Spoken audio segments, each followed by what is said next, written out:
It's either another scandal of massive proportions or just one more bad news story for the president, depending on how you look at it. The revelation that former FBI Acting Director Andrew McCabe and others in the Justice Department thought this about Donald Trump. Do you still believe the president could be a Russian asset? I think it's possible. I think that's why we started our investigation.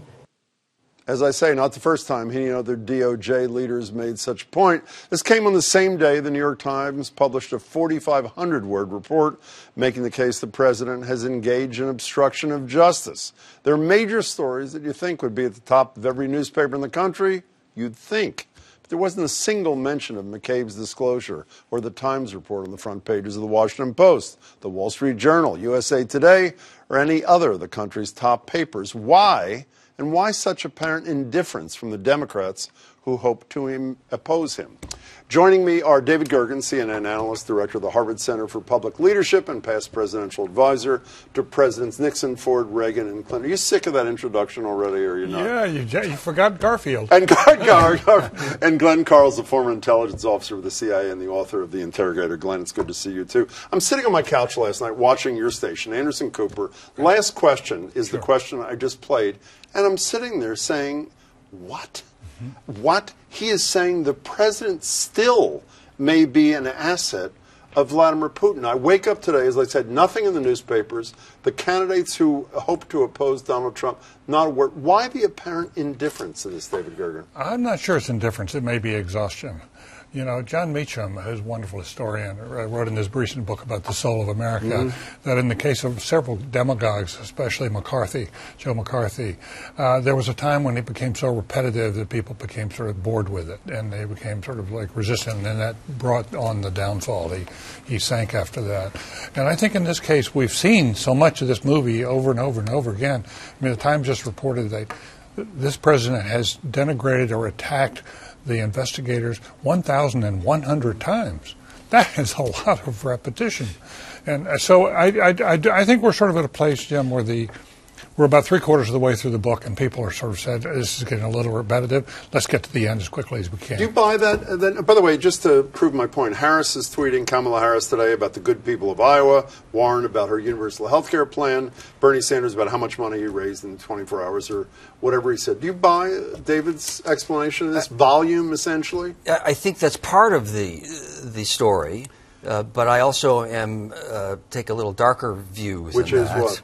Which is informed by my experience with torture, with the enhanced interrogation program. I saw my colleagues, honorable, principled men and women, in the bat of an eye, sincerely change their views because instructions and orders had come from on high, and it was not believable that things would be done in an immoral and illegal way. So therefore it had to be true, when it was not. Or legal, when it was not. How do you relate that to this? It's related because we don't really reason. People don't really reason. We are members of a tribe. And when the leaders of the tribe take a certain position, that becomes, for many, quite sincerely, the truth. Therefore, when you hear 1,100 times, supported by almost without exception, the Republican leadership, that something is fake news, then all of a sudden fake news becomes real. You know, David, you are not a shrink, despite being all these other things, but I think you wrote the first piece in America. I think it was when he was a candidate in 2015, suggesting that Donald Trump suffered from some narcissism kind of thing. So you're qualified to answer this question. I learned a term this morning called normalization of deviance.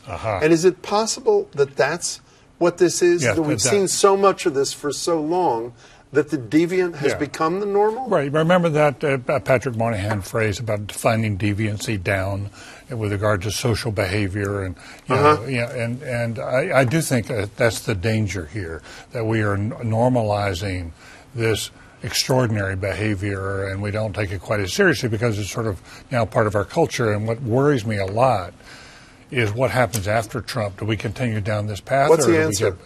I don't think we know yet. I've just finished reading a book by Bob Reich on the common good, and he points out several instances when along came the first norm busting, say in politics or in corporate life and money and politics, You had one event that was startling to everybody, but then you had another event that was somewhat similar, and then a third event. And by the time of the fourth or fifth event, it just had a cascading effect, and we kept on doing these bad things. Things got worse, not better, and so you have to worry, after Trump, what? I want to get back to not after Trump, but before there is after Trump, if that makes sense in a minute. But you've been here a number of times talking about your opinion of the president. Let's deal briefly with the merits of what McCabe said last night. Is it preposterous to think that the President of the United States might be a Russian asset, Glenn?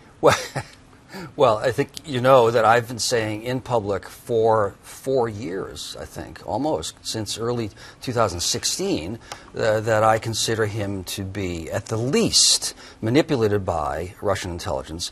And the evidence to me is very strong, so strong that I have been trying to reach out in public and to officials for a number of years that Trump has been approached by and responded to Russian intelligence. What's the most powerful piece of evidence on your list?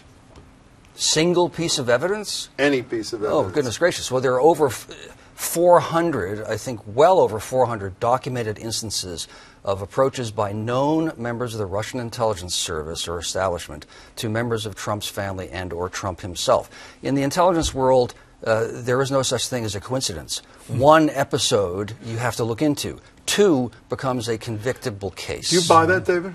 I do think that, I don't know about the 400 number. The number I've been told was maybe 400 approaches, but there have actually been about 100 contacts, actual contacts. But does that lead you to a similar conclusion to Glenn? It certainly leads me to a similar conclusion that they had an alignment of interests, that he had an economic interest in moving in, becoming the real estate mogul of Moscow, and that the Russians had an interest in using him for whatever purpose. Whether there was actual collusion or not, we haven't seen the evidence. After all this time, the Senate Intelligence Committee, I think it's generally agreed, has not yet seen evidence of formal collusion. Even though, and while the Republican chair of the Senate Intelligence Committee said we haven't seen it, Senator Warner suggested that I'm not sure I agree with that conclusion. Well, what Is he that agreed, not fair? no, I think what he was quiet on what we'd seen so far. His Warner's point is, it's not over yet. We shouldn't conclude that there's no conclusion until we see it. And let's see the Mueller report. And by the way, CNN is now reporting Exactly. that we may hear next week or the Well, week after. so you're worried about post-Trump. That's what I meant, pre-post-Trump. Long term, I'm worried Here's about my post-Trump. greatest Yeah. worry, that the Mueller report comes out, and there's so much polarization, and there's so much normalization of deviance, that all the Republicans, with some exceptions on the margins, stay exactly where they were and don't change their opinion. And all the let's assume it exonerates President Trump or his family. The Democrats don't accept it. If it's a bill of particulars against Trump, the Republicans don't accept it, and nothing changes. Do you not worry about that? Well, I'm not sure I agree with it. I'm not sure I agree with the hypothesis or assumption behind it. I think a lot depends on what the quality of the information is, as well as the conclusion. In other words, if there's a smoking gun, well, I was there when there was a smoking gun under Nixon. I can tell you that was like a lightning storm in the night. It changed everything. And that could change everything here. If it's very highly qualified, we're not sure for sure, but this looks likely, deserves more investigation, that I don't think changes. You can very imagine much. a situation where the Democratic leadership, if Bob Mueller says no crimes, that the Democratic leadership says we respect Bob Mueller, we accept his findings, or the Republicans, if there's heavy criminal activity suggested on the part by Mueller, that the Republicans say we've now heard from a responsible independent source, we buy it. You can see that? Let me just say this. Just as a citizen, Mueller's the one guy I trust in this whole thing. If he comes back and gives him a clean bill of health, I will believe that's what his investigation And you think shows. members of Congress of both parties will too? I think a lot of Democrats would move in that direction. There's going to be a band, a core group that's never going to believe it. But whether the Republicans believe it or not, I'm not so sure. If he comes out and says, no, there was corruption here, and it went all the way to the Oval Office, I think there are Republicans who split on that. Some will then take that, as they did in Watergate. The split would be progress, though, based upon recent goings-on. If that's what he finds. Of course. If that's what Are you as optimistic about the reaction to Mueller, assuming it is next week, as CNN's reporting, or soon? Well, I think the truth is secondary to perceptions. Meaning? Unfortunately. So, once again, my experience with torture is informative, illustrative. Prior to 9/11, it was inconceivable in the United States to have a supposedly, ostensibly rational discussion about whether American officials should engage in torture. That was simply absurd, beyond the pale. Today, over 50% of Americans under the age of 35 and the entire Republican establishment believe that enhanced interrogation, which is a Nazi euphemism for torture, is now something that Americans should engage in. That's unrelated to the facts. It is related to the perceptions. And so that is what will occur and has happened to American perceptions. If Mueller comes back with a clean bill of health, and I think that's unlikely, but if he does, I do not think there will be impeachment proceedings. I think there will be additional investigations on other issues such as money laundering and the foundation and all the rest of that. But I do think it would help to clear the air one way or the other. What I think is difficult is if it's a very mixed report, and then I don't think we get very far. The torture is in the waiting, by the way. Glenn, it's nice to see you. David, thanks so much for your time. Really appreciate it. Thank you.